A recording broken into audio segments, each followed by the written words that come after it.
श्रीमद्कुंज विहारे नमः। श्री स्वामी हरिदास विजय तेतराम। एक राजा था। वह एक दिन संध्या के समय अपने महल की छत पर घूम रहा था।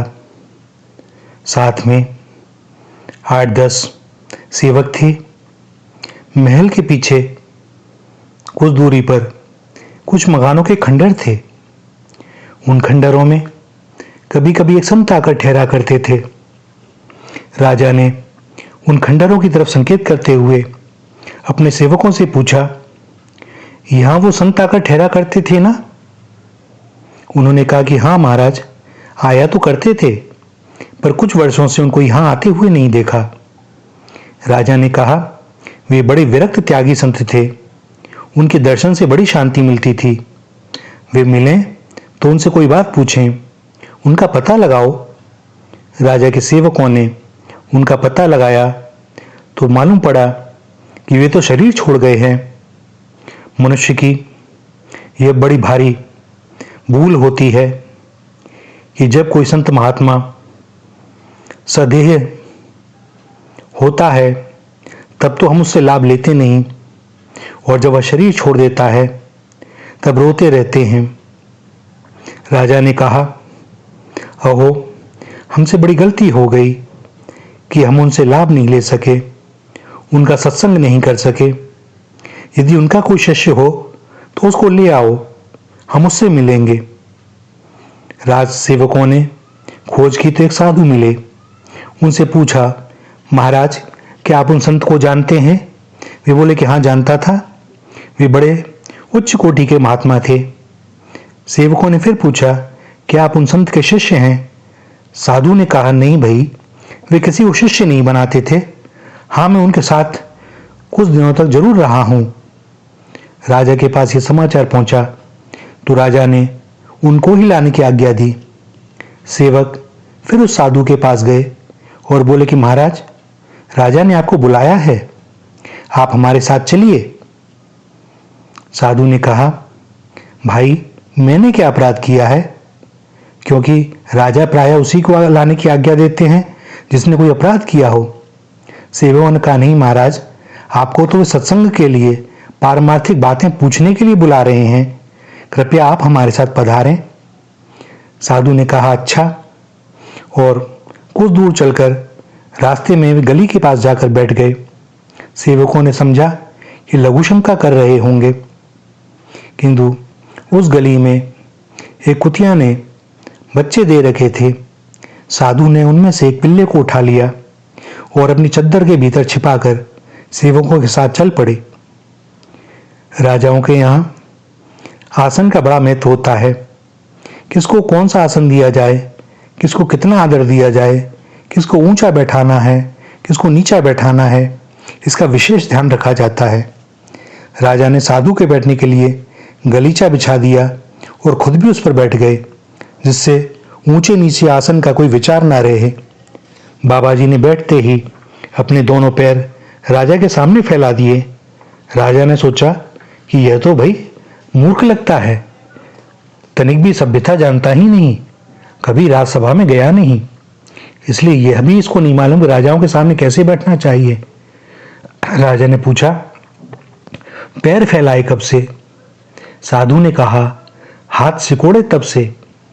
अर्थात कुछ लेने की इच्छा होती है, तुम हाथ फैलाते हैं और पैर सिकोड़ते हैं, पर हमें लेना तुमसे कुछ है नहीं, इसलिए हाथ सिकोड़ लिए और पैर फैला दिए। ऐसा कहकर साधु ने हाथ पैर ठीक करके बैठ गए। राजा ने उत्तर सुनकर विचार किया कि नहीं, मूर्ख तो नहीं है, बड़े समझदार, त्यागी और चिंतक प्रतीत होते हैं।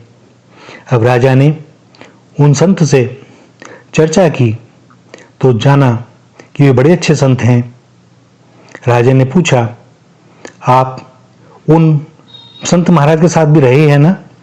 साधु ने कहा, हाँ, मैं काफी समय तक उनके साथ रहा तो हूं। राजा ने पूछा, तो आपने उनसे कुछ लिया भी होगा? साधु ने कहा, हमने कुछ नहीं लिया राजन। राजा बोले, तो क्या आप रीते ही रह गए?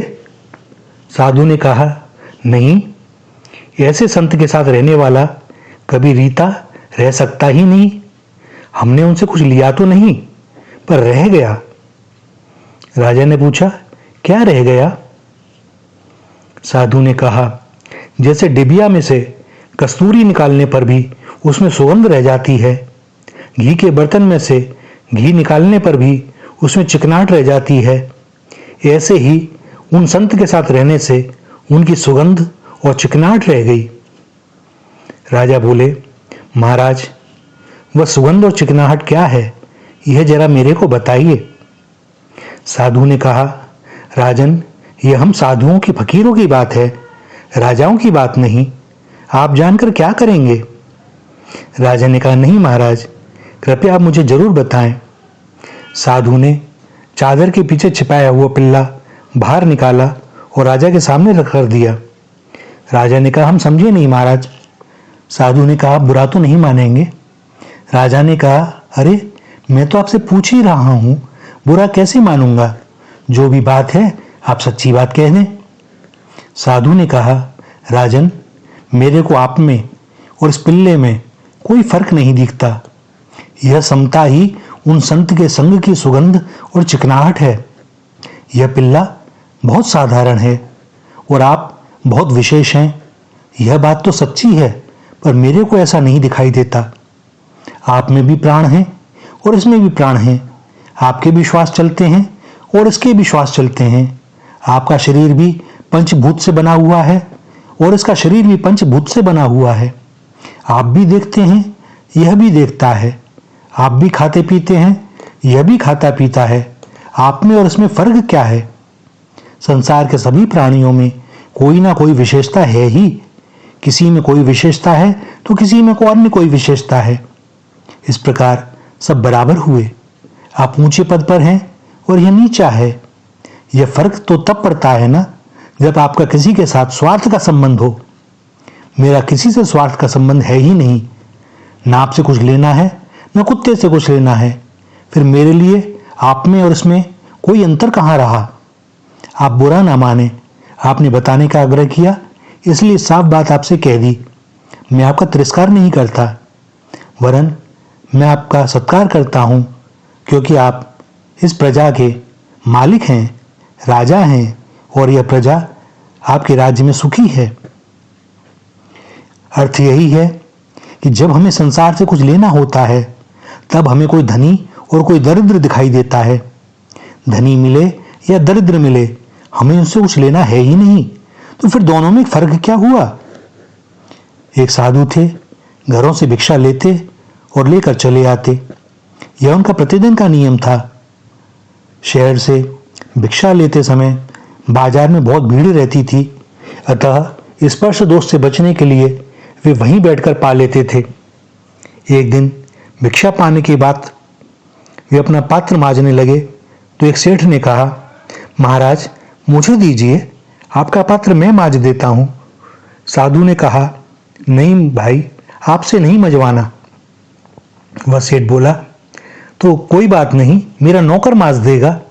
साधु ने कहा, मेरे लिए आप में और नौकर में कोई अंतर नहीं।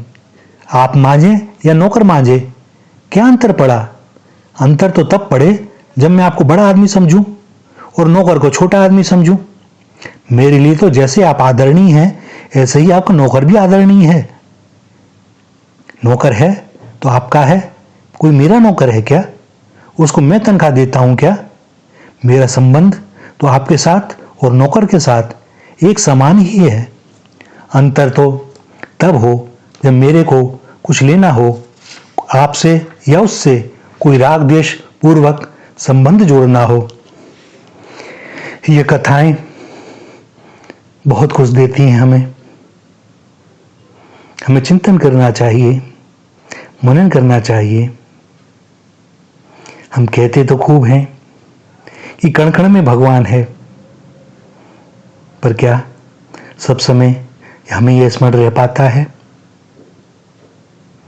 हम सबको बांट करके चलते हैं, यह है यह है, और बोलते भी हैं कि भैया सब रूपों में नारायण ही है।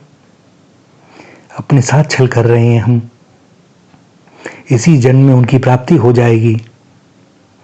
हम चिंतन तो करें, सब में उन्हें देखना तो सीखें। जब सब में उन्हीं का अंश है तो वे ही तो हैं। व्यवहार वैसा करें जैसा होना चाहिए, किंतु अंतर में जान लें कि सब रूपों में वही हैं, उनके अतिरिक्त कोई है ही नहीं, हो सकता नहीं। श्री राधा, श्री राधा, श्री राधा।